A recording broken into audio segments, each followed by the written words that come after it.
Hoy observamos a nuestro alrededor un mundo conmocionado y que en su mayoría no tiene ningún criterio acerca de cuál es su origen, es decir, de dónde vienen y para dónde van. En consecuencia, ignoran totalmente el propósito de su existencia. Es una gran masa de personas en toda la tierra que observa con asombro todo lo que ocurre a diario delante de sus ojos sin ser capaz de discernir y entender el porqué ni el destino a donde todo se precipita finalmente.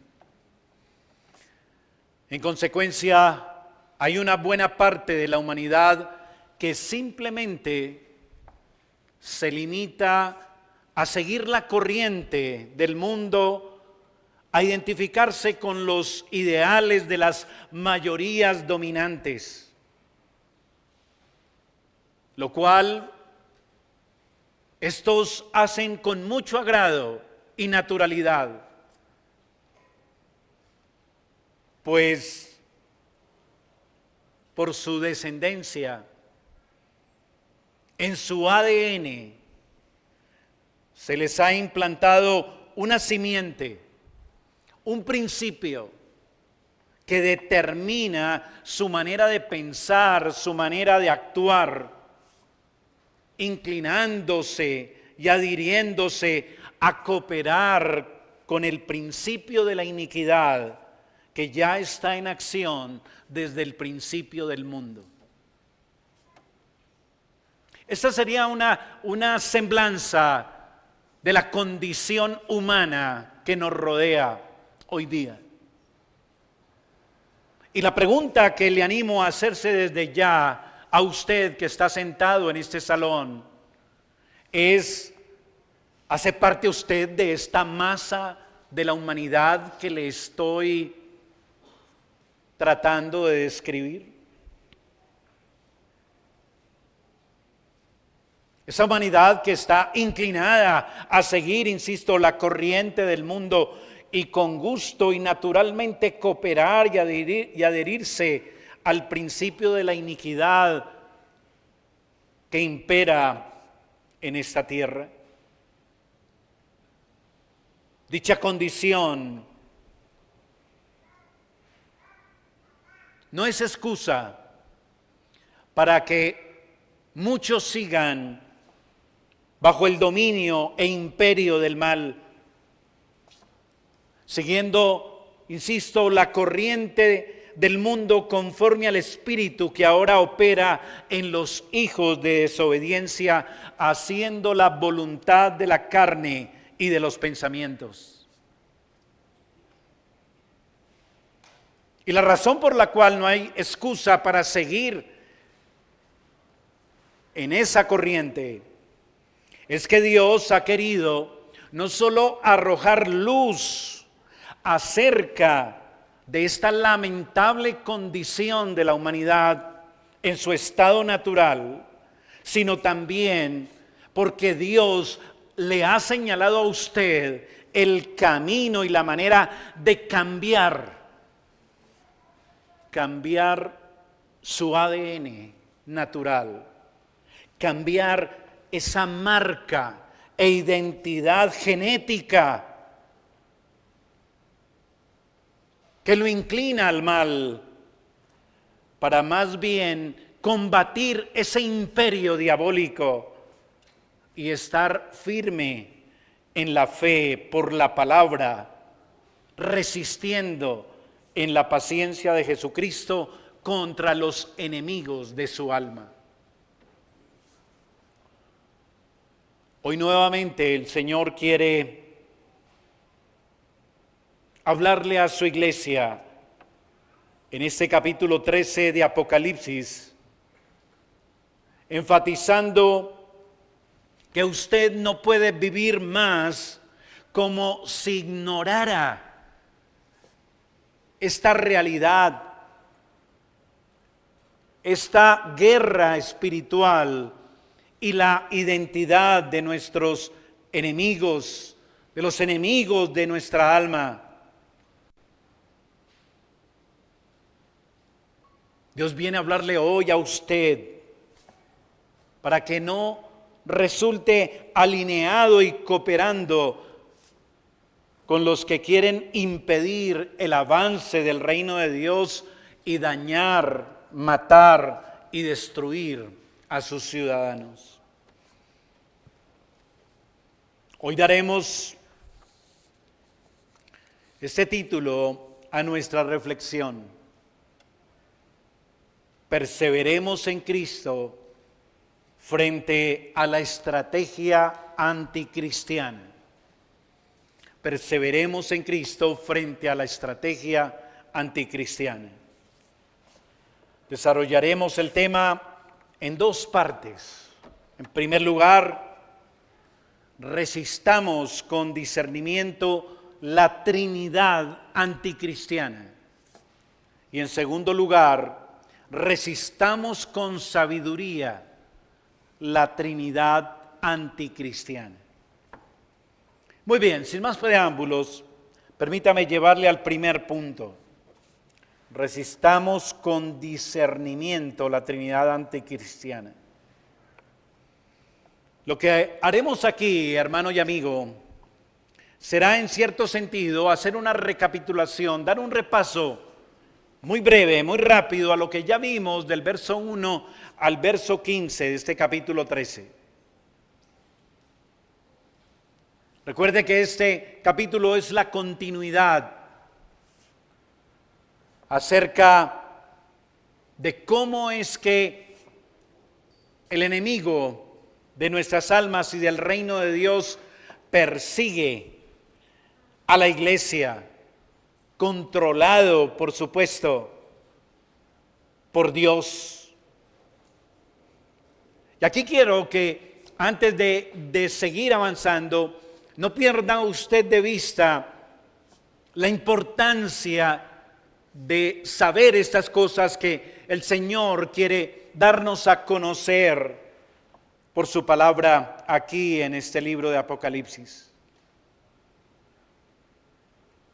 Y es que recordemos que Dios en sus decretos eternos ha establecido en el último tiempo, es decir, este tiempo que empezó con el nacimiento del Señor Jesucristo y terminará con su segunda venida. Estamos hoy en el último tiempo. Es un tiempo de juicio. Sí, es un tiempo de juicio. No pierda de vista esto, no se le olvide. Mire, vuelva por favor a los primeros capítulos del libro, el capítulo 3, cuando el Señor introduce el libro y le habla a la iglesia. Le dice en el capítulo 3, verso 10, por cuanto has guardado la palabra de mi paciencia, yo también te guardaré de la hora de la prueba que ha de venir sobre el mundo entero para probar a los que moran sobre la tierra. Estamos viviendo ese tiempo de prueba. Eso usted, por favor, no lo pierda, no lo pierda de vista. ¿Por qué? Porque Dios es bueno y quiere probar nuestra fe, quiere probar su fe, la fe de su pueblo. Vuélvase unos libros antes en su Biblia a Primera de Pedro, capítulo 4, por favor. Y mire el apóstol lo que dice en el verso 17. Esto lo habló Pedro en el siglo I. Porque es tiempo, le dice a la iglesia que transita como peregrina en este mundo caído, dice, porque es tiempo de que el juicio comience por la casa de Dios. Y si primero comienza por nosotros, ¿cuál será el fin de aquellos que no obedecen al evangelio de Dios? Y si el justo con dificultad se salva, ¿en dónde aparecerá el impío y el pecador?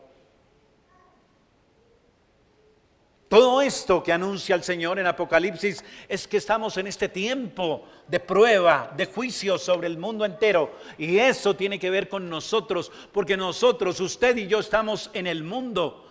¿Y Dios qué dijo? ¿Que nos iba a sacar del mundo? ¿Qué dijo el Señor Jesús en su oración? No los saques del mundo, sino guárdalos del mal. Y esta prueba es para nuestro beneficio. Siga mirando ahí en la carta de Pedro, el capítulo 1, ahora el versículo 7.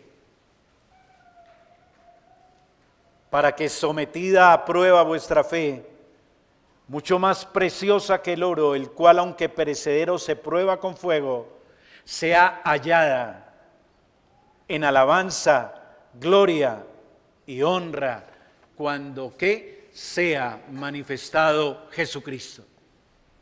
El día en que usted esté cara a cara con Cristo,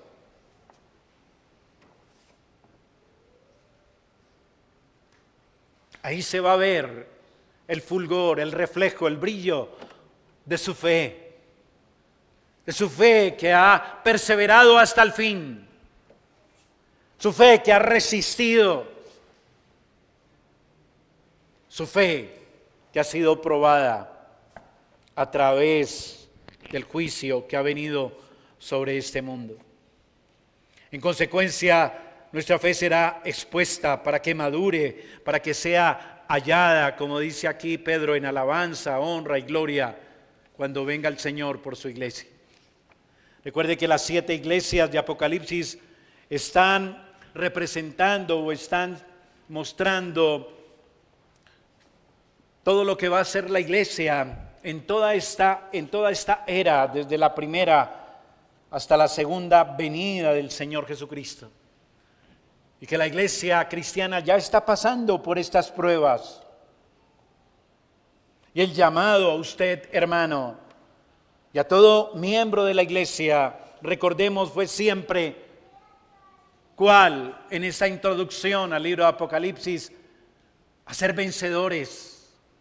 El que venciere, recuerde, recibirá la herencia, el galardón prometido por gracia, y el que tiene oído, oiga lo que el Espíritu dice a la iglesia. Entonces, por eso quiero aquí retomar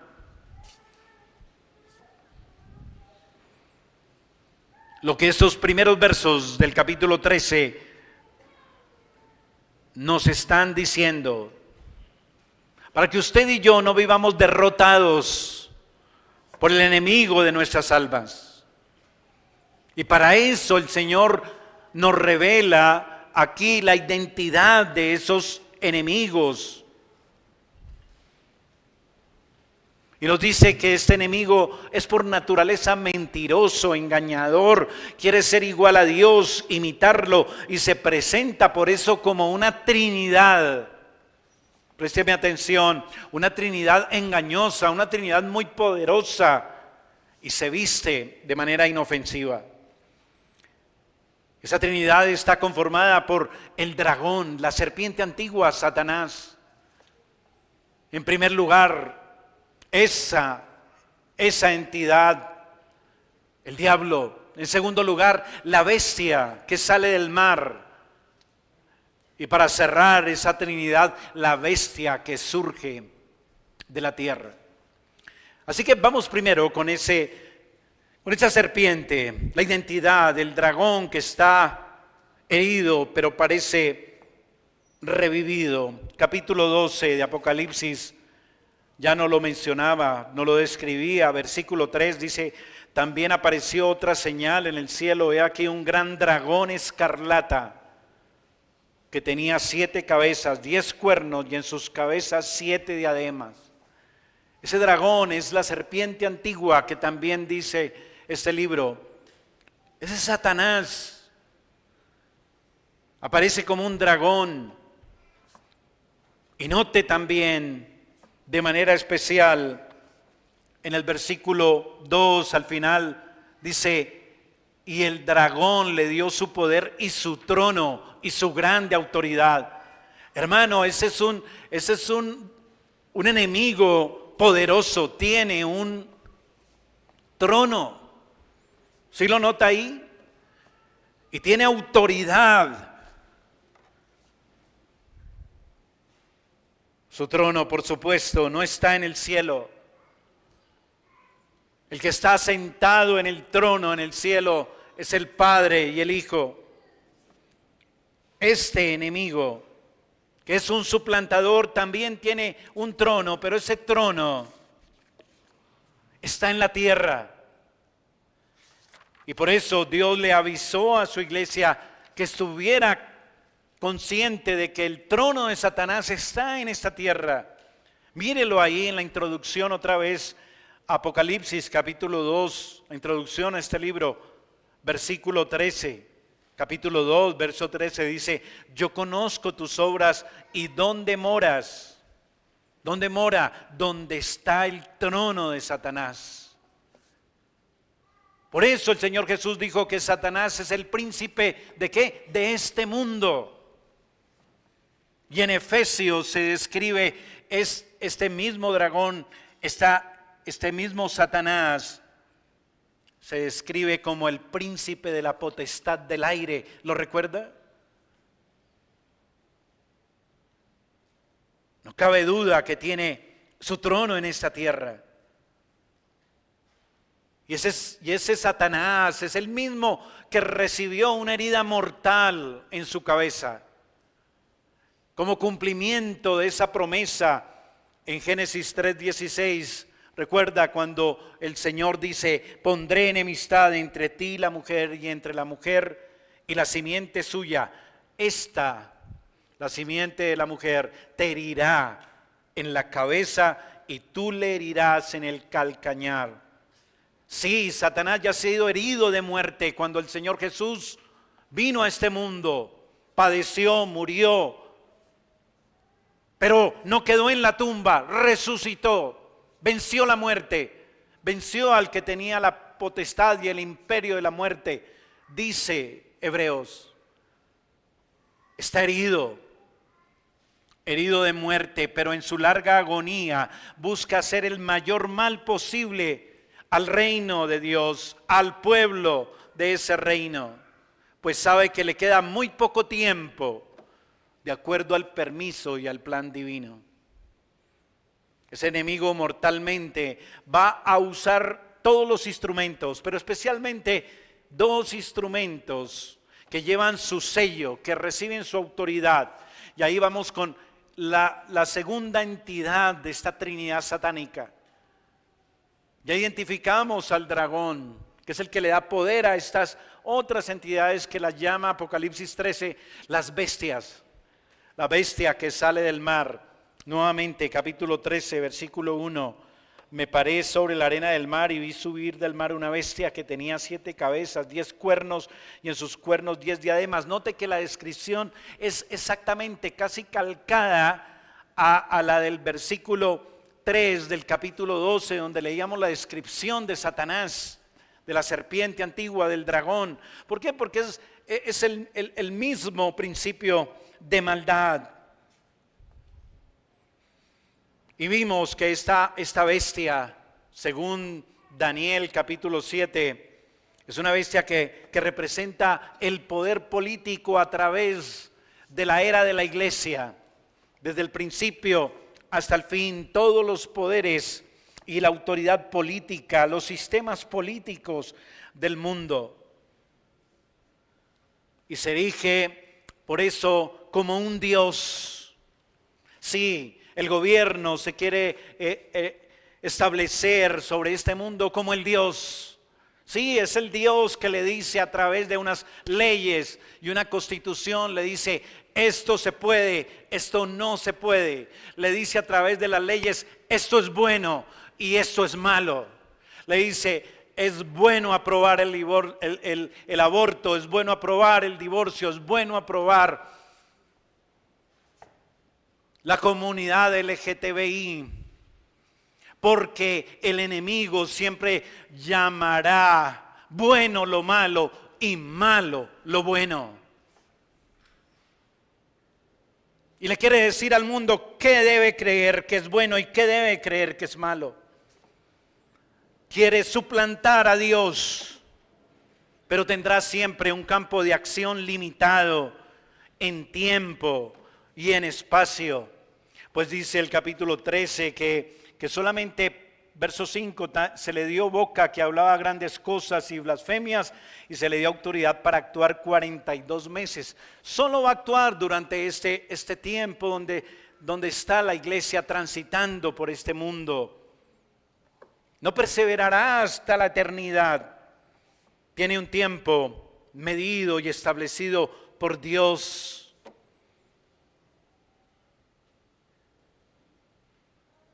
Pero como esta bestia recibe el poder del dragón, pero el dragón está vencido y está herido de muerte en la cabeza, también así la bestia, en este caso la maquinaria política, evidencia esa herida, esa debilidad que hace parte de su identidad satánica. Mira el versículo 3, vi una de sus cabezas como herida de muerte, pero esa herida mortal fue sanada, y se maravilló toda la tierra en pos de la bestia. Sí, algunas veces Dios llevará a la iglesia a prevalecer, porque esa bestia recibe la autoridad y el poder del que ya está herido en la cabeza. Así que Dios soberanamente le da tregua a su pueblo y a su iglesia en este mundo, y a veces pareciera que la iglesia prevalece sobre el mal, pero otras veces es el mal el que vence a la iglesia, como sucedió en los primeros siglos cuando escribió el Señor este libro a su iglesia.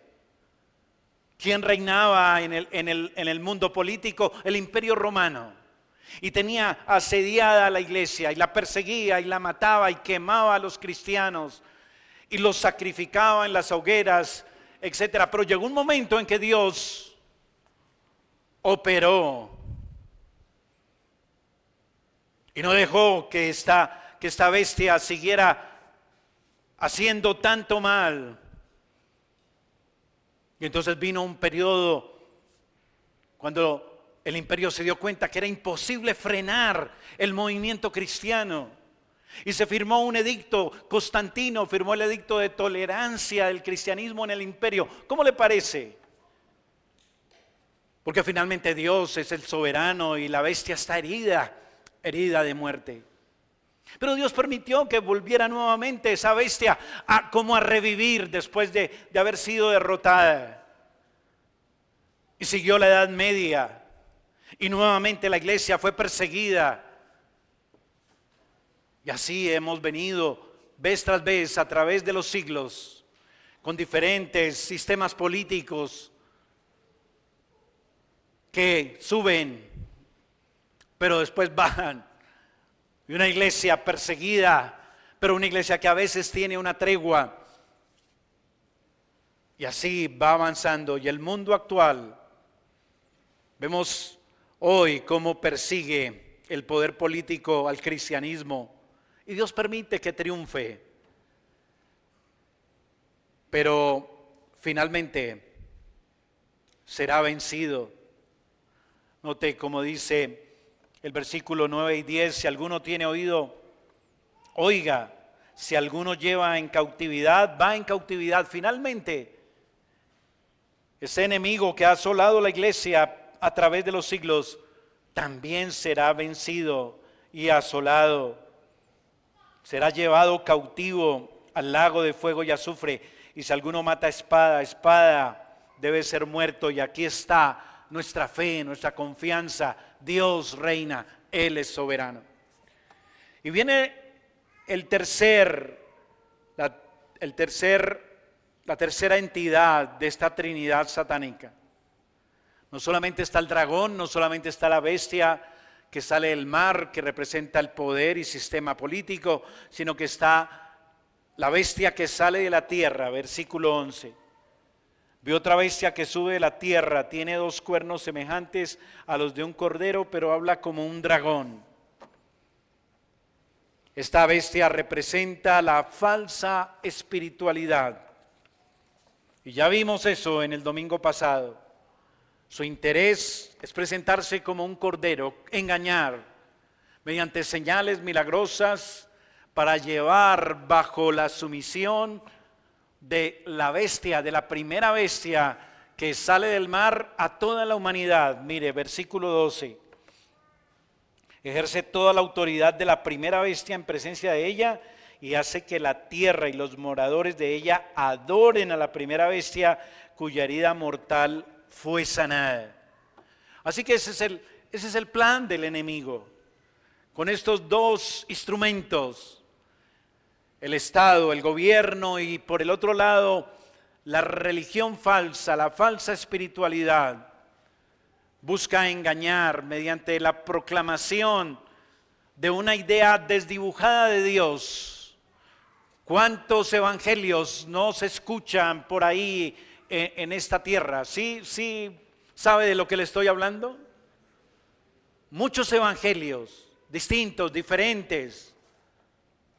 Se proclama una idea desdibujada del verdadero Dios y se presenta a un Dios débil, un Dios que depende prácticamente del hombre, de lo que haga o no haga.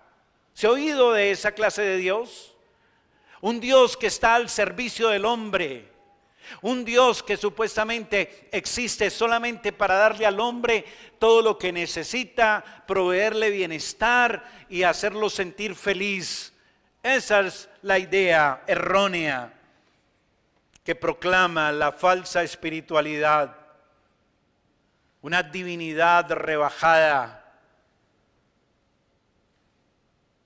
Y el mundo adora esa imagen distorsionada e inventada por el hombre de Dios. Versículo 14.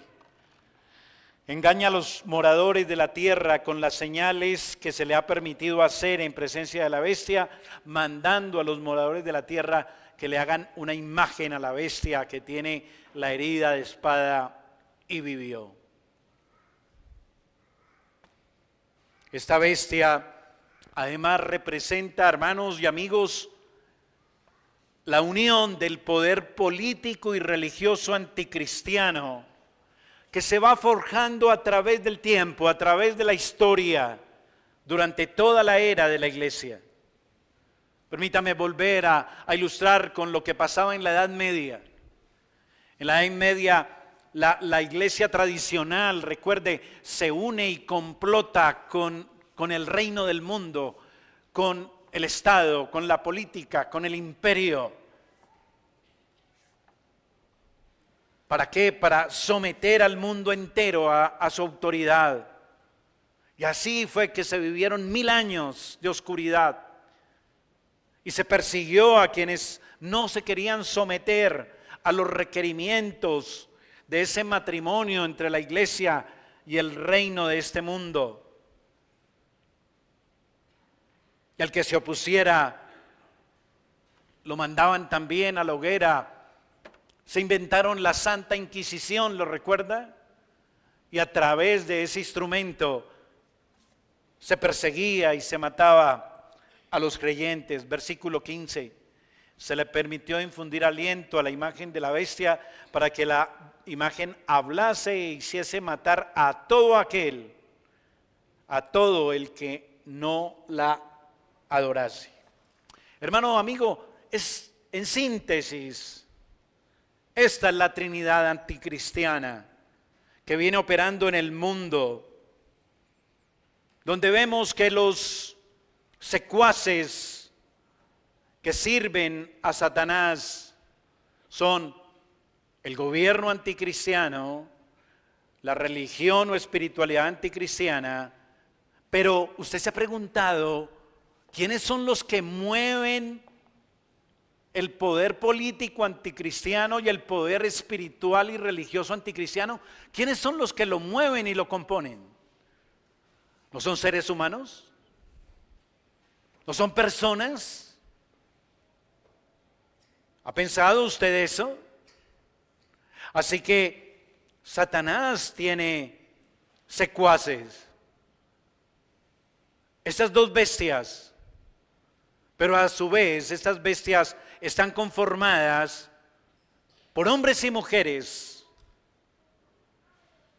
que los apoyan, que los conducen, que los conforman. Una masa de sociedad incrédula, compuesta por todos los que no están escritos en el libro de la vida del Cordero. Mire, por favor, el versículo 8. Y la adoraron todos los moradores de la tierra, cuyos nombres no estaban escritos en el libro de la vida del Cordero que fue inmolado desde el principio del mundo. Sí, toda la humanidad caída, toda la humanidad incrédula, es la que conforma estas bestias, estos sistemas, las que le dan vida, vigor. Son hombres y mujeres que prefieren y se agradan en llevar la marca, la identidad, el carácter del anticristo. Y eso nos lleva a movernos a la segunda y última parte de nuestra meditación. Resistamos con sabiduría las exigencias de la Trinidad anticristiana. Resistamos con sabiduría las exigencias de la Trinidad anticristiana. Creo que es hora, hermano y amigo, en que usted se haga este cuestionamiento. ¿En qué grupo se encuentra? Por favor, atiéndame, aunque sea en este instante, que sea lo único que usted preste atención durante este sermón. ¿Usted dónde se encuentra? ¿En qué grupo? Porque la Escritura, recuerde, señala tajantemente que solo hay dos grupos en que se divide la humanidad: los que están con Cristo o en su contra. El que no es conmigo, dijo el Señor Jesús, contra mí es. Ahora bien, amigo, usted puede conformarse pensando que se encuentra en una posición que no es del todo mala. Usted no se declara como incrédulo, pero tampoco usted es un creyente confeso. Y usted dice, yo no soy enemigo de Cristo. Es más, usted dice, yo coopero, hago cosas que son buenas, que el Señor enseña en la Biblia. Me esfuerzo por ser honesto, por ser trabajador, por ser bondadoso, por ser buena persona, por ayudar, etcétera, etcétera. Pero hay un problema. Usted sigue siendo un incrédulo.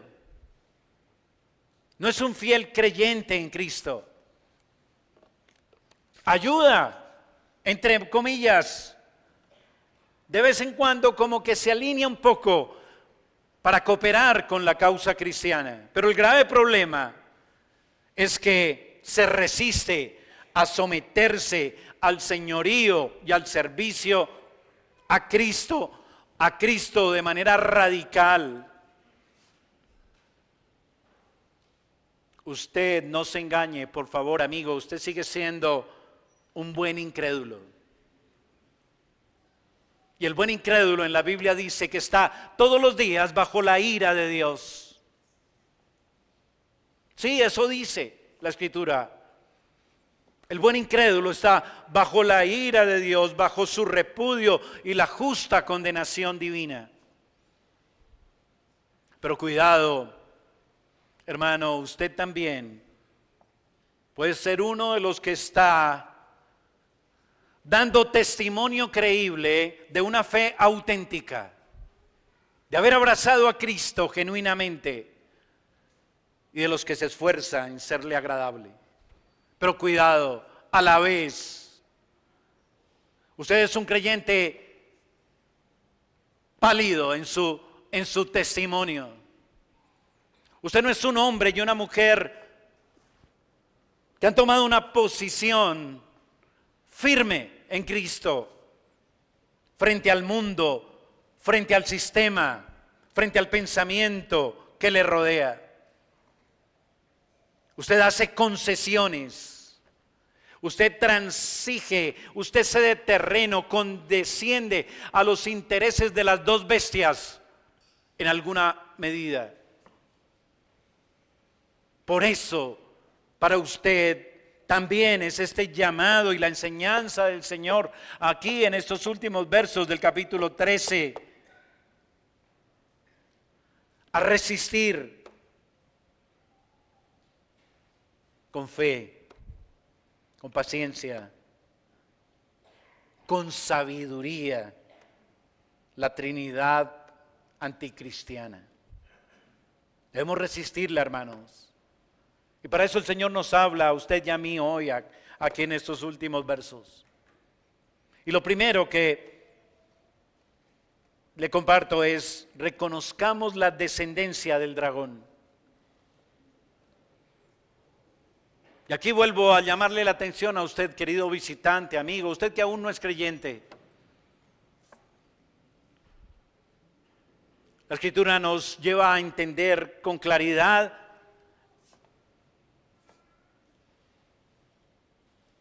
la historia del origen de la humanidad.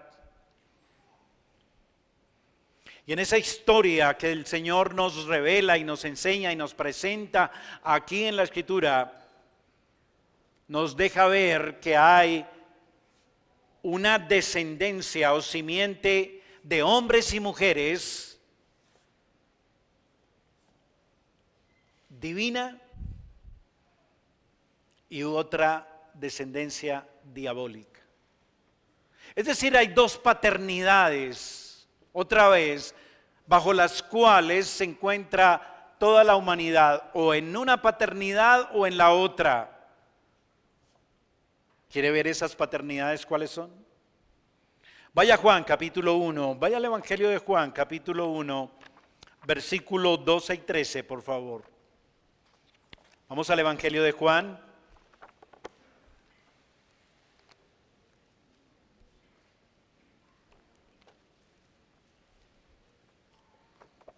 Capítulo 1, versos 12 y 13. ¿Lo tiene? Mire, mas a todos los que le recibieron, habla de Cristo, los que creen en su nombre, note, les dio potestad de ser hechos, ¿qué? Hijos de Dios. Esa es la paternidad, una. Dios Padre tiene una descendencia. Los que han creído en Cristo, los que le han abrazado, los que han sometido su vida a su señorío en fe y arrepentimiento, ellos son de la descendencia de Dios. Ellos son los únicos que pueden llamarse, dice el verso 12, hijos de Dios, los cuales, note, no son engendrados de sangre, ni de voluntad de carne, ni de voluntad de varón, sino de Dios. Esa es una paternidad y una descendencia. Pero hay otra paternidad. Avance al capítulo 8 de este mismo Evangelio de Juan.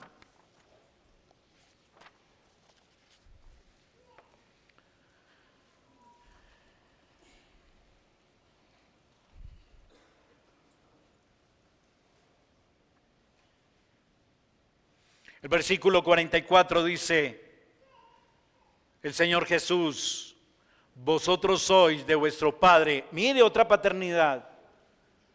¿Vuestro padre quién? El diablo. Está clarito, ¿cierto? Así que hay unos descendientes de Dios y hay otros descendientes del diablo.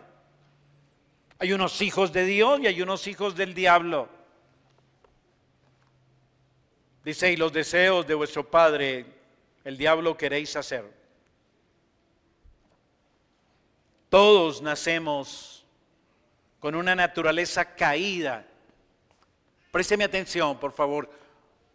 Toda persona, desde el vientre de la madre, desde el momento en que el óvulo es fecundado y Dios participa una nueva vida, a partir de ahí hay una criatura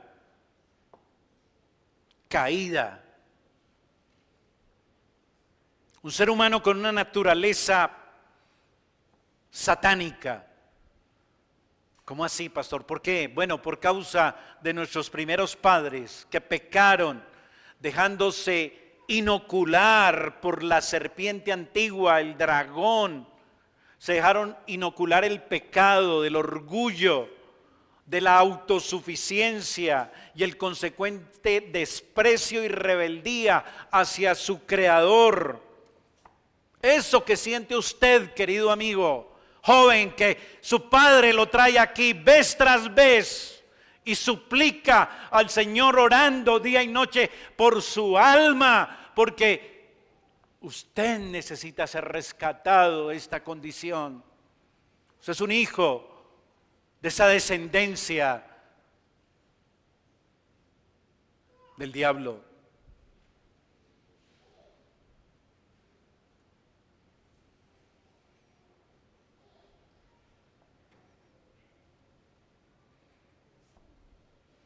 Todos nacemos con esa condición. Por causa, insisto, de nuestros primeros padres, Adán y Eva, que abrieron la puerta al dragón, la serpiente antigua. Y es una descendencia anticristiana. Lleva la marca, lleva el sello, lleva el ADN de la bestia que es el diablo.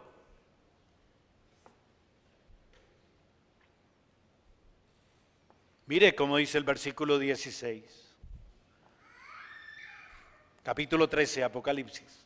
Y hacía que a todos, pequeños y grandes, ricos y pobres, libres y esclavos, se les pusiese una marca en la mano derecha o en la frente. Ahí está el sello, la marca, el ADN del diablo. Es la marca que caracteriza al incrédulo. ¿Sí lo nota ahí? Dice que es en la mano o en la frente. Es decir, que ese sello, ese ADN, determina su manera de pensar. Por eso dice que está esa marca en la frente. O determina sus actos. Por eso habla de una mano, sus obras. La marca de la Trinidad anticristiana.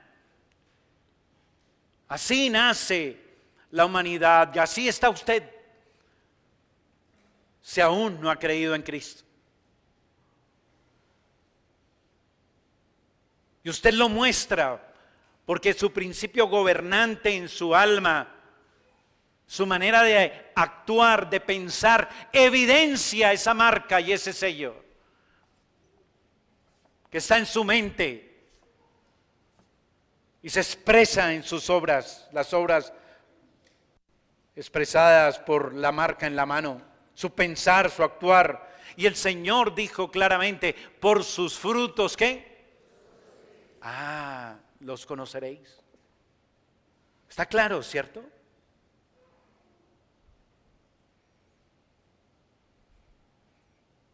Son hijos de vuestro padre el diablo, dice el Señor Jesús. Y cuando se describe ese padre el diablo como el dragón, note que ese también tiene en la cabeza esa marca. Versículo 1 del capítulo 13. Dice, me paré sobre la arena del mar y vi una bestia que tenía 7 cabezas, 10 cuernos y en sus cuernos 10 diademas. Y sobre sus cabezas, note, ahí en la cabeza, ¿qué tiene? Una marca. Lo mismo. Es el padre. Tiene la marca de la blasfemia. ¿Sabe qué es la blasfemia? Todo lo que es contrario a Dios. Todo lo que se burla de Dios. Todo lo que está en contravía, en incredulidad, en rebeldía hacia Dios. Y así son sus hijos. Llevan esa marca en la frente o en la mano. Ese es el espíritu del mundo que se amolda, que apoya, que se complace con lo que impone la bestia que sale del mar y la bestia que sale de la tierra. Es una gran masa de la humanidad que se conforma siempre a las leyes y a las decisiones del poder político y de la espiritualidad popular. ¿No es ese el mundo y su pensamiento? ¿Usted cree que el incrédulo se incomoda cuando la bestia del Estado impone una ley que aprueba el homosexualismo? ¿Se pone mal y se incomoda ese mundo? ¿No le parece hasta interesante? ¿Por qué? Porque tiene esa marca, tiene ese sello y siempre se amolda a ese poder de las bestias. Permanece a gusto, comparte ese tipo de pensamiento, está dispuesto a seguir sus dictados.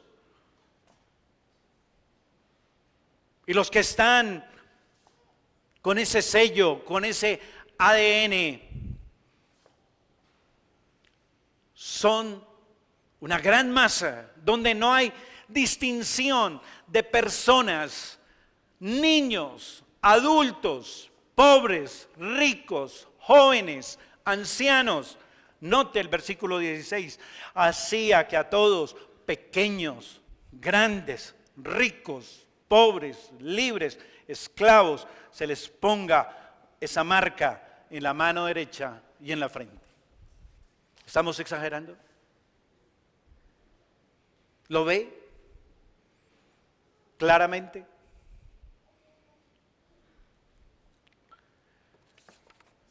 Note que no se trata de una marca visible, física o literal.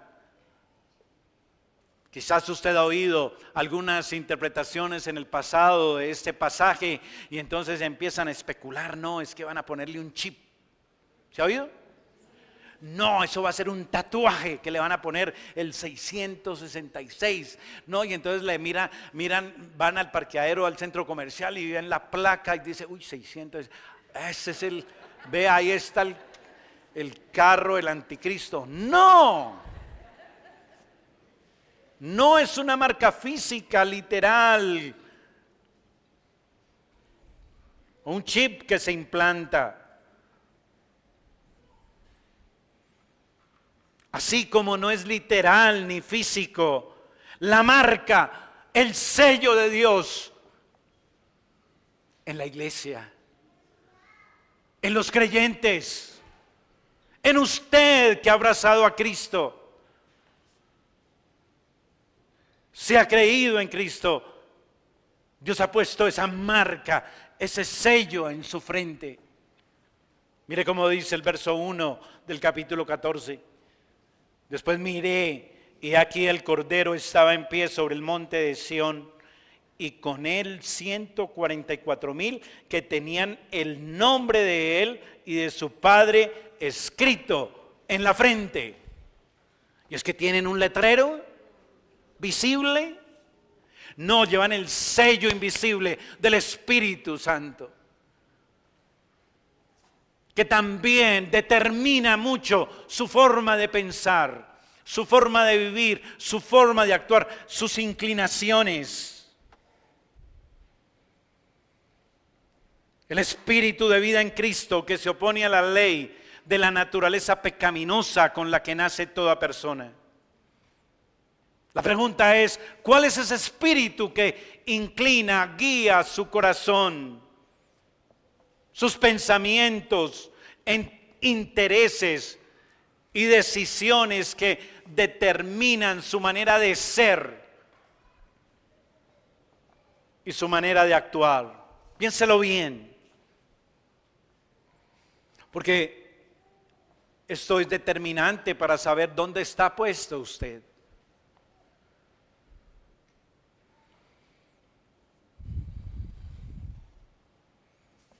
¿Cuál es ese espíritu que inclina su mente, amigo, joven? ¿Usted es el que se emociona con las cosas del mundo? Yo conozco hombres, mujeres, que les dan la visa para Estados Unidos y eso es como si se les hubiera aparecido Dios. Su vida se transforma, el rostro les cambia, porque está puesta su esperanza en las cosas de este mundo caído.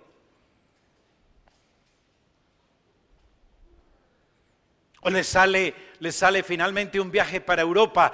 Uy, no, qué maravilla, qué felicidad. Estoy tan feliz, pastor, tan contento. Mire que voy a ir a Europa y voy a recorrer. ¿Qué hay en su alma? ¿Me estoy comunicando? Sus logros temporales son lo más excitante que hay para su corazón. Esa es la marca.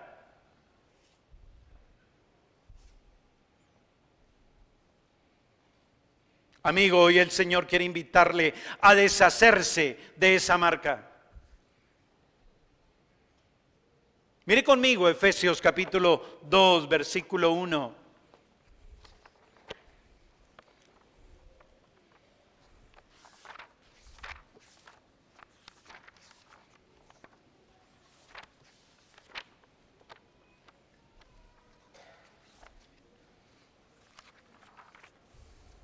Dice, joven,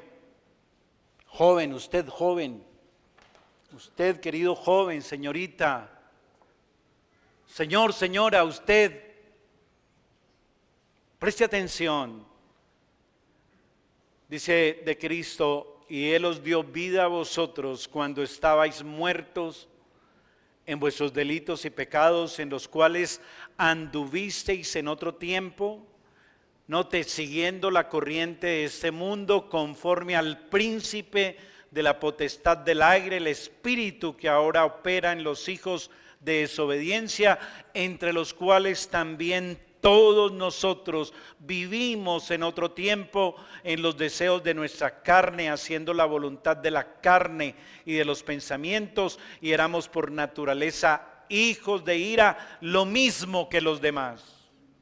Pero Dios, note, escuche, que es rico en misericordia por su gran amor con que nos amó, aun estando nosotros muertos en pecados, nos dio vida juntamente con Cristo. Por gracia sois salvos. Juntamente con Él nos resucitó y asimismo nos hizo sentar en lugares celestiales con Cristo, para mostrar en los siglos venideros las abundantes riquezas de su gracia en su bondad para con nosotros en Cristo Jesús, porque por gracia sois salvos por medio de la fe, y eso no de vosotros, pues es un don de Dios, no por obras, para que nadie se gloríe. Amigo, joven, ahí está hablándole Dios a su alma. Usted puede ser libre de esa marca, de esa paternidad satánica, por pura gracia, abrazando a Cristo, en fe, en arrepentimiento, liberado totalmente del príncipe de la potestad del aire, de vivir según los deseos del pecado, de la carne, dejar de ser un hijo de ira. Por favor, escuche el Evangelio. ¿Cuál quiere que sea su marca, su ADN de ahora en adelante? ¿Quiere seguir teniendo la marca de la bestia? Mostrar el carácter de la serpiente, o tener el sello de Dios y tener el carácter de Dios.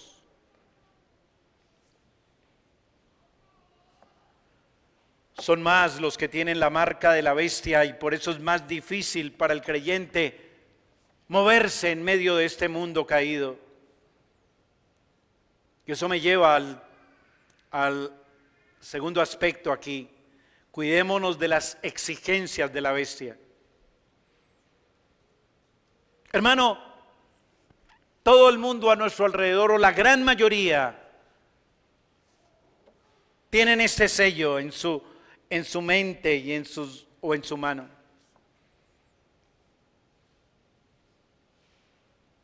Y por eso cada vez más el mundo va cerrándonos el cerco para impedir que nos podamos mover y desempeñarnos normalmente y sobrevivir en esta tierra. Mire cómo dice, volviendo al capítulo 13, el versículo 17.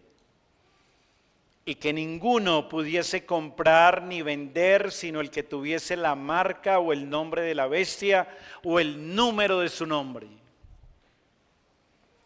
Cuando usted está buscando un empleo, a usted no le dicen, bueno, muestre la muñeca y el tatuaje, a ver si tiene el nombre de la bestia y le doy el empleo. ¿Sí le dicen eso? No. Pero sí le dicen, vea, en esta empresa funcionamos así. Trabajamos 7/24.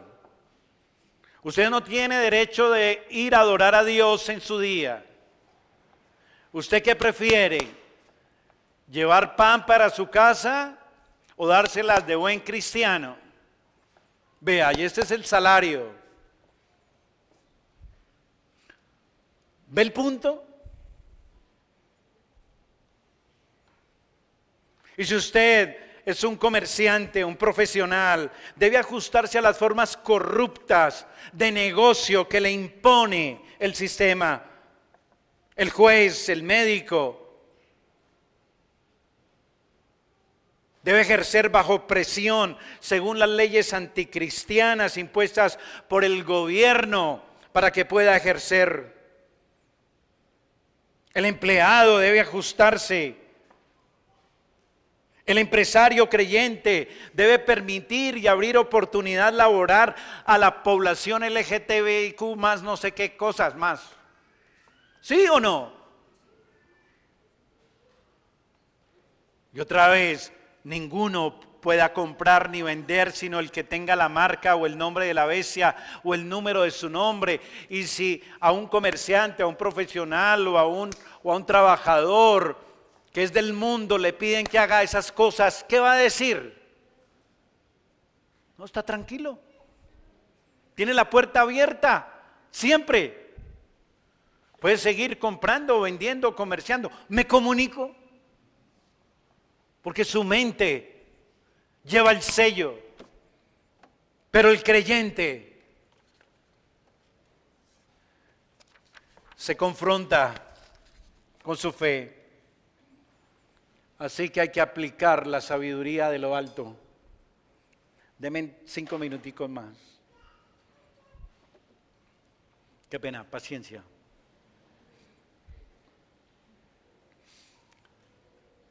Ese es el tercer punto aquí. Apliquemos sabiduría de lo alto. La marca, el nombre, el número de la bestia son sinónimos. Vuelvo a decir, la marca, el nombre, el número de la bestia son sinónimos. Debemos ser sabios, discernir qué entidad se encuentra en este mundo detrás de cada sistema de pensamiento o político, qué espíritu rige y está determinado por su marca. Versículo 18. Aquí hay sabiduría. Apliquemos sabiduría. El que tiene entendimiento cuente el número de la bestia, pues es número de hombre y su número es 666. Se debe usar sabiduría para identificar la marca en cada situación, en cada ámbito en que participamos. Se trata de un discernimiento espiritual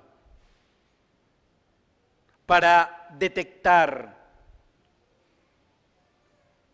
para dejar toda indiferencia ingenua acerca de este tema, hermano. Esto es serio.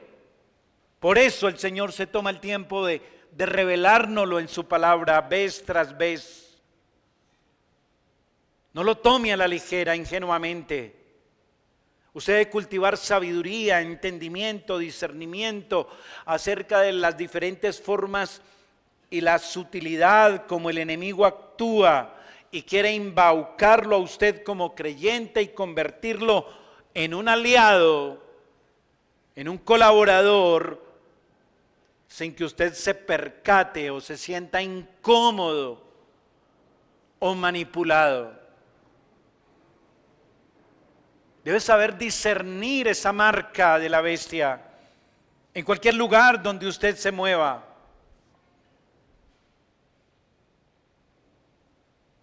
Esa marca no es una marca exótica o una marca que infunda gran miedo. No, es una marca sutil. Por eso dice que el que tiene entendimiento cuente el número de la bestia, pues el número es número de hombre. Algunos han querido entonces de manera ingeniosa tomar el 666 y mediante claves alfanuméricas relacionar ese número con nombres y empiezan a dar nombres de personajes como los emperadores, como los papas, como Hitler. ¿Se ha oído eso? Que ese es el sello de la bestia. No se trata de eso. Recuerde que los números en Apocalipsis son simbólicos. El número 6 es el número de hombre. ¿Por qué es el número de hombre? Porque en el día 6 de la creación, el hombre fue hecho a imagen y semejanza de Dios. Lo cual concuerda y armoniza perfectamente con la intención del autor al mostrarnos el uso triple del número 6, aludiendo a una Trinidad aparente que está mostrando la condición humana elevada a un grado mayúsculo de importancia. Y si a esto añadimos que el 6 representa al hombre y que por causa del pecado quedó destituido de escalar a una condición perfecta, que está simbolizada por el número 7, pero nunca el hombre llega al 7, sino que queda en su máxima imperfección en el 666. Una expresión triple de imperfección señala entonces hacia el humanismo en su máxima expresión. Ese humanismo que siempre busca ser igual a Dios y opuesto a Dios, a todos sus principios, a todos sus valores y a todo su carácter. Así que no se trata aquí de algo demasiado misterioso. No se trata simplemente de poder advertir ese espíritu, ese sello, ese ADN, esa marca del humanismo que siempre está buscando sus propios intereses, siempre está buscando sus propios deseos, siempre está confiando en sus propios razonamientos, siempre está queriendo ser el dueño y arquitecto de su propio destino y ser autosuficiente. Y el creyente debe estar con sabiduría, haciendo un discernimiento para que no se vea involucrado en este espíritu, para resistir, para permanecer fiel y salir siempre vencedor sobre la bestia, sobre su imagen y sobre el número de su nombre. Mire por favor el versículo 2 del capítulo 15. Vi también como un mar de vidrio, vi también como un mar de vidrio mezclado con fuego, y a los que habían alcanzado, note, la victoria, ¿sobre quién? Sobre la bestia y su imagen y su marca y el número de su nombre, en pie del mar de vidrio con las arpas de Dios. Amén.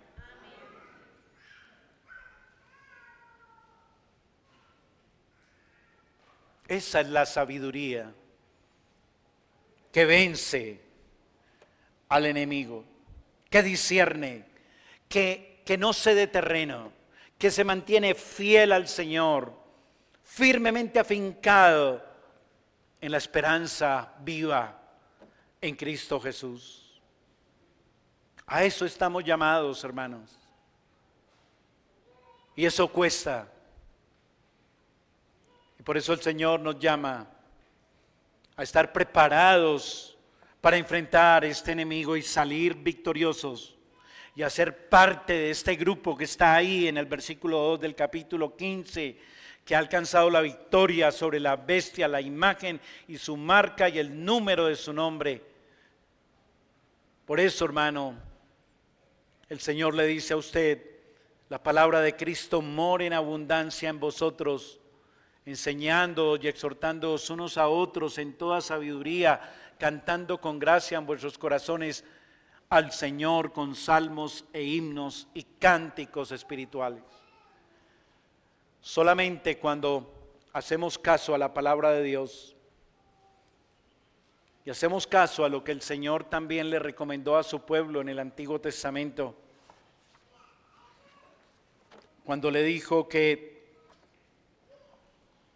tomara su palabra y sus mandamientos en Deuteronomio 6:6. Apúntelo ahí, después lo mira. Usted lo va a recordar cuando le diga, allí el Señor le dice que se acuerde de todos los mandamientos que Él le ha dado y que los lleve como una señal en su mano y que los ponga también en medio de su frente. ¿Lo recuerda? Es lo mismo, porque esa es la marca del pueblo de Dios. Ese es el sello. Así que, hermanos, ese es el ADN del creyente.